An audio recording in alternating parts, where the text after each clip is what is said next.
A las 4:23 de la tarde, un convoy federal se detuvo frente a un edificio cualquiera, en una calle que parecía olvidada. Pero lo que estaba a punto de ocurrir marcaría el principio del fin para una de las células más violentas de la Unión Tepito. 4 cateos, 2 ciudades, 7 detenidos, un nombre al centro, El Chicharro. Iván Rodríguez Ramírez, 35 años, sangre fría, se decía que no sonreía desde que su hermano fue ejecutado por un cártel rival. Desde entonces, su único lenguaje era el miedo. Y esta vez, ese idioma se hablaba en 2 puntos a la vez. Uno en la alcaldía Cuauhtémoc, otro en el municipio de Nezahualcóyotl. Ambos puntos parecían tan distintos, como el cielo y el infierno. Pero dentro de ellos, la escena era la misma. Paredes con polvo blanco, cajas apiladas con etiquetas falsas, cartuchos regados en la alfombra y un calendario en la cocina con solo una palabra subrayada. Entrega. Los equipos tácticos irrumpieron al unísono. En la colonia centro, el retumbar de las botas resonaba entre vitrinas, rotas y teléfonos aún vibrando. En los bosques de Aragón, una mujer de 61 años intentó esconder una bolsa con pastillas de colores en la alacena. No lo logró. En total, 198 dosis aseguradas. Metían vitamina, cocaína, marihuana, más de 140,000 pesos en efectivo, 5 teléfonos celulares y una pistola Untibia. Pero el verdadero hallazgo fue otro. Una libreta vieja, maltratada, con nombres, montos y direcciones exactas. Era un mapa criminal. Uno que no solo implicaba narcomenudeo, sino ejecuciones por encargo. La noticia se esparció como pólvora. La Unión Tepito acababa de perder a uno de sus pilares, y la ciudad había recuperado, aunque fuera por un momento, el control de sus propias calles. Minutos después, Omar García Arfus apareció en un despacho de luces frías, revisó la parte con mirada firme. Solo dijo una frase: hoy desarticulados algo más que una banda, cerramos una etapa. Pero esto apenas comienza, porque lo que encontraron en ese operativo, lo que estaba dentro de los inmuebles, no era solo droga. Era algo más inquietante, algo que cambiaría todo lo que se creía saber sobre la Unión Tepito, qué secretos guardaba realmente el Chícharo. Y por qué su captura podría marcar el colapso de una red mucho más grande. Era jueves, 22 de septiembre. Un día cualquiera, o eso parecía. El cielo gris cubría la Ciudad de México como una manta húmeda. Y en el corazón de la alcaldía Cuauhtémoc, los comerciantes acomodan sus puestos sin saber que estaban a metros del epicentro de algo mucho más grande. La calle Manuel de la Peña y Peña amaneció como siempre, traficada, ruidosa, desordenada. Pero en lo invisible, algo crujía. Un flujo de mensajes, movimientos discretos, motociclistas y matrícula que llegaban y desaparecen sin dejar rastro. Al otro lado de la ciudad, en los bosques de Aragón, Edomex, la rutina era otra. Calles más limpias, casas con bardas altas, familias que aún creen que el peligro está del otro lado del periférico. Esa tarde, una mujer de 63 años barría la entrada de su casa con los ojos clavados en la acera, como si supiera que no debía mirar hacia adentro. A las 10:48 de la mañana, una patrulla sin insignia se detuvo frente al número 32 de la calle Bosques de los Continentes. Desde una camioneta blanca descendieron 2 hombres vestidos con ropa táctica. No hablaban, no sonreían. Uno de ellos llevaba en la mano una carpeta sellada, la orden de cateo. Desde ese momento, el silencio fue reemplazado por una sensación espesa. Las persianas comenzaron a bajarse, los perros dejaron de ladrar y en una de las ventanas, un niño de 8 años observaba sin parpadear cómo se llenaba su calle de armas largas y escudos antibalas. Pero en Cuauhtémoc, el ambiente ya era otro. Una hora antes, el helicóptero Halcón 1 sobrevolaba discretamente la zona centro y, al interior de una vieja vecindad de 3 pisos, algo llamó la atención de los equipos de inteligencia. Una caja de cartón con restos de cinta adhesiva fluorescente. Ese tipo de cinta solo se usa para paquetes que deben cruzar rápido, sin revisión. Las autoridades ya lo sabían. Ese punto era un centro de embalaje y no era único, no por eso, cuando se activó la alerta, no hubo tiempo para dudas. Las 4 órdenes de cateo se ejecutaron al mismo tiempo, 2 en Ciudad de México, 2 en Edomex, coordinadas, cronometradas, letales. Los vecinos dirían más tarde que nunca habían visto tantos agentes moverse tan rápido. Otros afirmaron que una de las detenidas, una joven de 19 años, intentó tragarse una nota de papel antes de ser esposada. No lo logró, y lo que los peritos encontraron en esas casas oculto entre cajas de cereal y mochilas escolares, haría que los mandos de inteligencia dieran un giro completo al caso. Porque aquello no era solo un escondite, era un laboratorio emocional, una fábrica de muerte camuflada entre lo cotidiano, y entre esos muros había algo que ningún informe previo había anticipado, que descubrieron exactamente los agentes dentro de esos inmuebles. ¿Y por qué el hallazgo llevó al gabinete de seguridad a activar el nivel 2, a las 6:17 de la mañana? La ciudad apenas despertaba. Pero en un edificio antiguo, a unos metros del eje central, el tiempo se congeló. 4 agentes encapuchados treparon por las escaleras metálicas del tercer piso. Uno de ellos, el más joven, llevaba en su espalda un escudo balístico con impactos ecos de operativos anteriores. Dentro un silencio artificial, ni música, ni televisión, solo el sonido persistente de un ventilador girando como si intentara tapar lo inevitable. De pronto, un portazo, luego el estruendo, policía, cateo autorizado, todos al suelo, y entonces el primer grito, una mujer de voz aguda, chillando como si ya supiera que ese era su último momento de libertad. Un hombre intentó correr hacia la cocina, pero lo detuvieron antes de que llegara a tocar el cajón de los cuchillos. Era aquí en Plata Tarando, 24 años, fuerza física notable, mirada ansiosa y una cadena de oro colgando sobre el pecho desnudo. Se resistió, pataleó, gritó, pero en menos de 8 segundos estaba esposado en el piso respirando con furia. Mientras tanto, en Nezahualcóyotl, el segundo equipo entraba por la parte trasera de una casa pintada de verdad. Una cámara escondida entre las macetas los había detectado, pero fue tarde. Dentro, el chico miraba por la ventana con los brazos cruzados. No parecía sorprendido, tampoco asustado, solo se giró hacia una mujer de cabello teñido y dijo con voz plana: «Ya llegaron, dile a tu mamá que cierre la puerta». No hubo tiempo para eso. El equipo táctico irrumpió desde la cocina y en un movimiento tan rápido como calculado, Rodríguez Ramírez arrojó un celular al fregadero encendido. El agua hirviendo devoró el aparato antes de que alguien pudiera detenerlo, pero no corrió, no se resistió. Levantó las manos, bajó la mirada y dijo solo una frase. Ya sabían que era cuestión de tiempo. Los agentes lo inmovilizaron en segundos. Mientras los acababan, uno de ellos notó algo extraño. Sobre la mesa había una hoja con anotaciones manuscritas, nombres, alias, montos y una palabra encerrada en un círculo rojo: cobro. Cuando las unidades regresaron al perímetro, un grupo de vecinos comenzó a grabar. Una mujer gritó desde la azotea. Ya era hora. Ese cabrón tenía toda la cuadra con miedo. Pero lo que vino después fue aún más inquietante.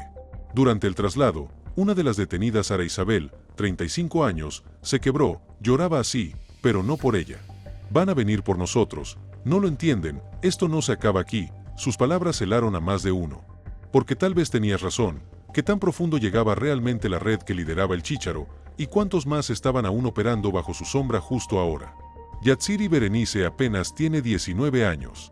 Cuando fue detenida, aún llevaba puestos unos jeans grises manchados de polvo y una sudadera rosa con orejas de conejo. En sus uñas había restos de esmalte negro gastado. Parecía más una adolescente confundida que una criminal. Pero al revisar su celular, encontraron algo más inquietante que cualquier dosis: un mensaje de voz enviado la noche anterior. «Ya no quiero hacer esto, jefa, dígale al señor que yo solo ayudo, pero no soy parte». Nadie respondió. Sara Barrera Garduño, 63 años, decía que solo cocinaba para su hija y sus nietas. Pero en el refrigerador de su casa había un paquete de marihuana envuelto en papel aluminio, con una etiqueta que decía: «para entregar». Era la abuela, la que rezaba por las noches, la que preparaba frijoles cada martes, y también la que escondía pastillas en bolsas de arroz. Nancy Jovana Carrillo Barrera, 40 años, fue descrita por los vecinos como la señora que nunca sonreía. Durante su detención no dijo una sola palabra. Solo miraba al piso con los labios apretados. En su bolso, entre un espejo roto y un paquete de toallas femeninas, había una libreta, 50 nombres, 50 números y el título «Clientes estables». Al fondo de la patrulla, aquí, el más joven de los hombres, fuera del Chícharo, golpeaba su cabeza contra el asiento de vinil. Gritaba que no era justo, que él solo empacaba, que jamás disparó un arma. Pero cuando le preguntaron qué significaba el tatuaje en su cuello, una calavera con un cigarro encendido, no quiso responder. Y luego estaba Iván Rodríguez Ramírez, el Chícharo, 35 años, bajo, fornido, piel morena y ojos que no se movían ni con el flash de una cámara. Fue futbolista en su adolescencia, jugaba de defensa central en la Liga de Tepito. Pero cuando su mejor amigo fue ejecutado por negarse a vender para la Unión, algo en él se rompió. Nunca más volvió al campo. El uniforme fue reemplazado por un chaleco antibalas, los tacos por pistolas y el grito de gol por el sonido seco de una glosa libre 9 milímetros. Sus padres ya murieron, su hermano fue asesinado en un ajuste de cuentas en 2019. Y su madre dice: Nunca supo en qué se convirtió su hijo. O tal vez sí. Y por eso lo dejó de buscar. Ahora, esposado, callado y rodeado de las mismas calles donde alguna vez soñó, con cero otra cosa, el chícharo solo repite una frase. No me arrepiento, solo me adelanté a todos. Pero entre los paquetes y libretas que dejó atrás, había algo que no cuadraba. Un indicio de que este caso, lejos de terminar, estaba a punto de complicarse aún más. ¿Qué era esa pista? ¿Y por qué su contenido alertó de inmediato al equipo de inteligencia de Harfuch? No era un grupo improvisado, no eran de alers de esquina, y mucho menos una banda de oportunidad. Lo que dirigía el chícharo era una célula paramilitar en miniatura, diseñada para operar entre sombras sin levantar sospechas. Se movían entre dos mundos, el de los locales de ropa pirata y el de los paquetes con doble fondo, entre la señora que vendía pozole y el niño que llevaba encargos en su mochila escolar. Cada inmueble tenía un rol, cada persona una función. Los dos predios de Cuauhtémoc ubicados en la calle Manuel de la Peña y Peña eran centros de almacenaje. Paquetes llegaban a diario, casi siempre por motociclistas. Se envolvían rápido, se marcaban con códigos internos y se distribuían antes del mediodía. Los de Nesa o Alcoy, en cambio, eran laboratorios de disolución y empaque fino. Ahí las pastillas se organizaban por color, las dosis se prensaban con moldes improvisados y las muestras se guardaron en frascos de medicina genérica para evitar retenes. Todo era controlado por una libreta, nada digital, nada rastreable.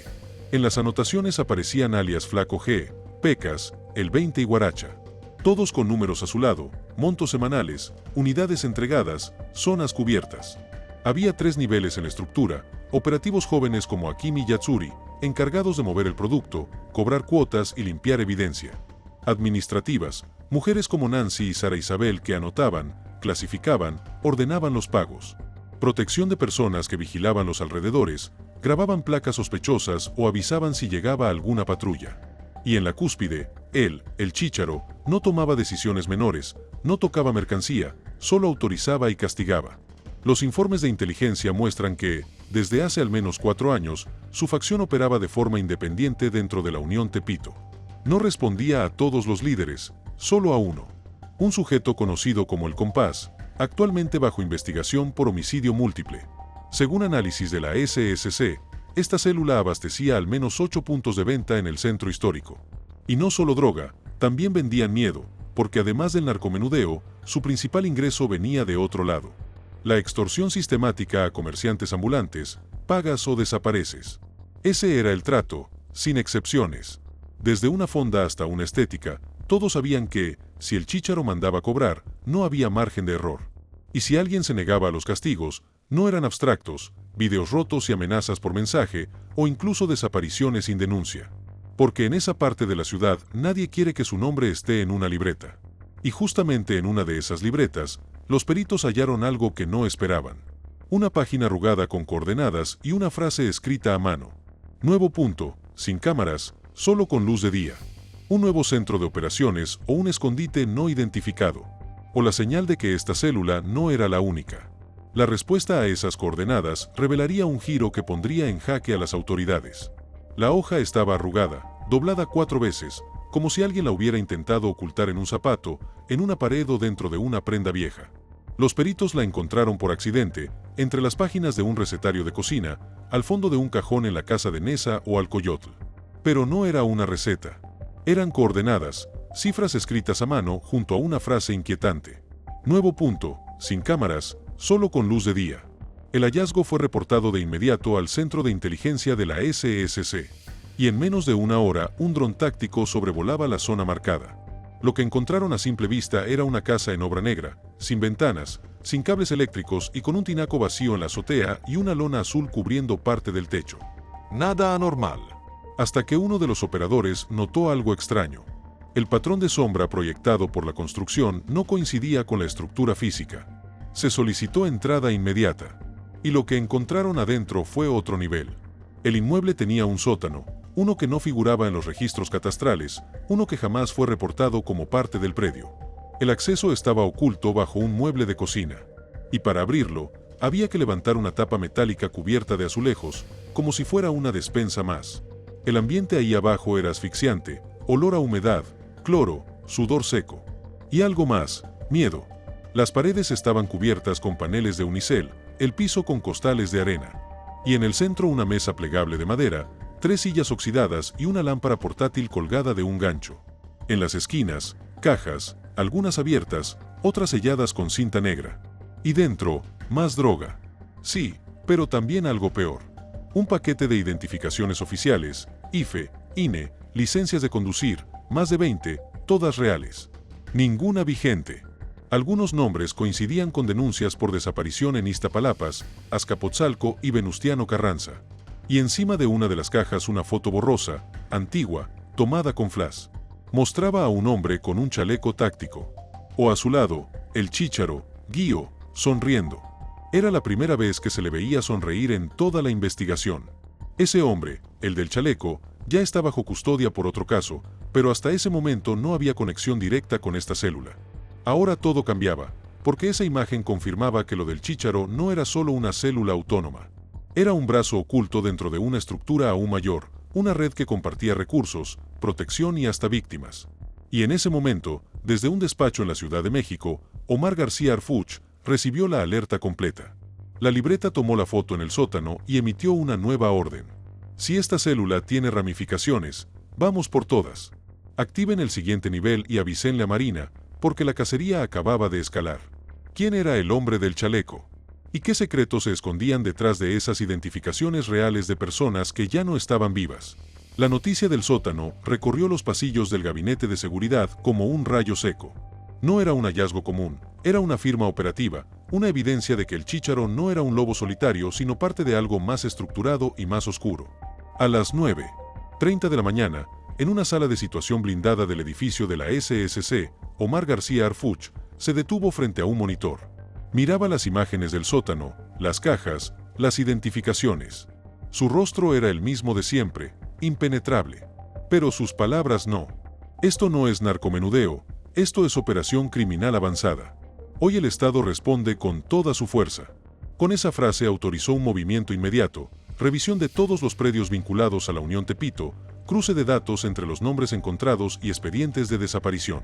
Y lo más importante, activación de drones tácticos y vigilancia satelitales sobre 7 puntos adicionales considerados dormidos. La instrucción fue clara, no vamos a ceder ni un metro más. Si hay más sótanos, los vamos a encontrar. Ese mismo día, Harfuch sostuvo una reunión cerrada con la Fiscalía Capitalina, Marina, Guardia Nacional y Policía Ministerial del Edomex. Lo primero que dijo al entrar fue una sentencia. La unión está fracturada y cada fractura es una entrada. Vamos a usar eso, vamos a entrar por cada una. La operación recibió un nuevo nombre interno, Nodo Fantasma, porque si hay células que operan sin dejar rastro, el Estado ahora usaría su mismo método, inteligencia silenciosa, pero con impacto quirúrgico. Y así comenzó una nueva fase. Los cateos ya no serían anunciados, las detenciones coordinadas en horarios aleatorios y las redes de apoyo logístico rastreadas por flujo financiero y consumo eléctrico irregular. Mientras tanto, un equipo de infiltración de la Marina ya se desplazaba a uno de los puntos nuevos identificados.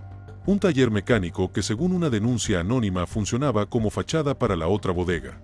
Y en paralelo, un dato estremecedor apareció en el sistema. Una de las identificaciones encontradas en el sótano pertenecía a un joven desaparecido desde marzo. Su nombre nunca fue reportado a la policía. Nadie lo buscaba, nadie lo denunció, pero ahí estaba su rostro. En una caja, Harfuch cerró el expediente, levantó el teléfono y dijo solo 3 palabras: vamos por ellos. Porque esto ya no era solo una operación, era una deuda institucional. ¿Qué encontraron los agentes en los otros puntos marcados? ¿Y qué revelaron las pistas recuperadas en los teléfonos de los detenidos? El operativo fue quirúrgico, preciso, contundente, pero cuando los drones se fueron y los agentes se retiraron, lo único que quedó fue un silencio que no sabía si era alivio o miedo. En la calle Manuel de la Peña y Peña, una vecina barrió los restos de cinta amarilla sin mirar a nadie. En el número 32 de Bosques de los Continentes, una cortina metálica bajó para no volver a subir, las patrullas ya no estaban, pero el eco de sus sirenas aún rebota en las paredes. Y lo que dejaron atrás los rumores, las miradas, el olor a encierro pesaba más que los cartuchos incautados, porque aunque el chícharo ya estaba detenido, sus tentáculos aún respiraban bajo el concreto. Clientes sin proveedor, extorsionadores sin jefe, calles con un vacío de poder que otros ya quieren llenar. En los chats de los comerciantes, el miedo se mezclaba con la esperanza. ¿Ya es seguro abrir? ¿Creen que ahora sí se acabó? ¿Y si fue solo un aviso para que se escondan más? Porque la violencia no siempre se siente con disparos, a veces es una ausencia, un silencio que te observa desde la esquina o un no digas nada que pasa de boca en boca. En Tepito algunos celebraron la caída del chícharo, otros simplemente guardaron silencio porque en ese barrio cuando uno cae alguien más sube. Pero no solo fue una sacudida criminal, el golpe se sintió en lo social. Organizaciones civiles pidieron revisar los casos de desaparición vinculados a las identificaciones halladas. Madres buscadoras acudieron por primera vez a los predios asegurados con fotos de hijos perdidos, y en redes sociales el nombre del chícharo se volvió tendencia, no por su apodo, sino por lo que representaba un sistema de impunidad sostenido por el silencio. En la fiscalía los peritos aún analizaron los celulares incautados y en uno de ellos se descubrió algo perturbador, un grupo de WhatsApp titulado Clientes fijos con emojis, fechas y horarios, como si fuera una tienda, una rutina, una empresa criminal normalizada, y ahí estaba la verdad más cruda, la droga se entregaba como si fuera pan, y la extorsión como si fuera un impuesto informal. Ese es el verdadero daño, no solo los delitos, sino el hábito de vivir con ellos, porque la ciudad ya no se espanta con operativos, se espanta con la idea de que mañana todo sigue igual y que hará el Estado para evitar que otra célula ocupe ese vacío. ¿Y hasta dónde está dispuesto a llegar Arfuch para sellar esa grieta? La noticia recorrió el país en cuestión de horas. Cae el chícharo líder de célula de la Unión Tepito. Medios locales lo informaron como un golpe quirúrgico. Portales nacionales lo elevaron a tendencia. Pero los pasillos del poder, la reacción fue distinta. Silencio, un silencio denso, incómodo. De esos que no ocultan respeto, sino temor. Porque lo que comenzó como un cateo se convirtió en algo mucho más complejo, una red de vínculos invisibles, identificaciones de desaparecidos, libretas con nombres jamás denunciados y rutas operativas que no existían en ningún expediente. En redes sociales las reacciones se dividieron, otro más que cae pero todo sigue igual. ¿Cuántos chícharos hay allá afuera? Y si él tenía esos documentos, ¿quién los filtró? El caso tocó una fibra que incomoda la normalización del crimen, la aceptación de que mientras no me toquen que hagan lo que quieran, pero esta vez fue distinto, esta vez hubo sótanos, fotos, vínculos, pruebas y sobre todo rostros como el de Atsiri de 19 años, con una vida entera ya marcada por códigos y silencios. O Sara, la abuela que cocinaba entre paquetes y amenazas. O Iván Rodríguez Ramírez, el chícharo que alguna vez soñó con jugar fútbol y terminó convertido en gerente de muerte. Desde su oficina Arfuch volvió a hablar, no en rueda de prensa, no ante cámaras, solo entre mandos. Ya no es una guerra de balas, es una guerra de estructuras y en esa guerra cada dato es un arma, cada silencio, un enemigo. Sus palabras no eran espectáculo, eran estrategia, porque el verdadero poder del Estado no está en cuántos detiene, sino en cuántos sistemas logra desmontar. Y aunque la operación fue exitosa nadie se atrevió a cantar victoria, porque la victoria en este país no se celebra con aplausos, se mide en calles más seguras, en víctimas no repetidas, en madres que ya no tienen que buscar en terrenos baldíos y aún no estamos ahí. ¿Cuántos otros líderes operan bajo el radar mientras miramos hacia otro lado? ¿Qué pasará el día que ya no haya nadie a quien detener? Porque el sistema se volvió parte del paisaje, la detención del chicharito no fue el final, fue un espejo y lo que era una guerra silenciosa.